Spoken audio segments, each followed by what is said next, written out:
আসসালামু আলাইকুম। Hi friends, কেমন আছেন আপনারা? আমি আছি আলহামদুলিল্লাহ। আমি অনেক দিন পর আবার চলে আসলাম একটা রেসিপি নিয়ে, চিকেন বল। চিকেন বল করতে খুবই ইজি। সলিড চিকেনগুলো নিয়ে জাস্ট থেকে ধুয়ে ছোটো ছোটো পিস করে কেটে ব্লেন্ড করে নিলাম। ব্লেন্ড করার সময় যে মশলা আমি ইউজ করেছি একটা প্লেটে দেখিয়েছি। খুবই সিম্পল। একটা কাঁচামরিচ, এক টুকরা টমেটো, একটু পেঁয়াজ পাতা, একটু ধনিয়া পাতা, ২ খোসা রসুন, ১ টুকরো আদা।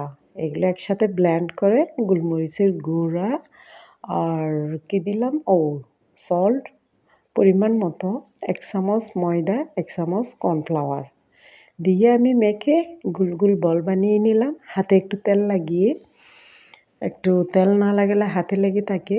বল বানিয়ে এখন আমি ফুটন্ত গরম পানিতে বলগুলো ছেড়ে দিলাম। এগুলো ফুলে একটা বড় বল হয়ে যাবে।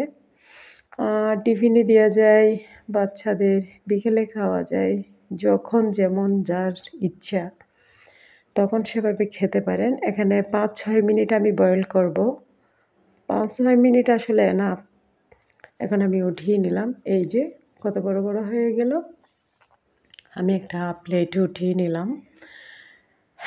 দেন আমি এখন অয়েল দিয়ে হালকা মিডিয়াম ফ্রাই করে নেব, হালকা না, মিডিয়াম ফ্রাই।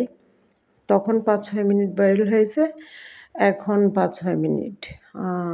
বয়েলের মুরগি তো ১০-১১-১২ মিনিটের উপরে আসলে লাগে না। এই যে আমি এখন ওঠানোর টাইম, আমি উঠিয়ে ফেলবো, উঠিয়ে খাবো। আপনারাও খেয়ে দেখবেন, খুবই টেস্টি। আমার জন্য দোয়া করবেন। আসসালামু আলাইকুম, ভালো থাকুন, আল্লাহ হাফেজ, বাই।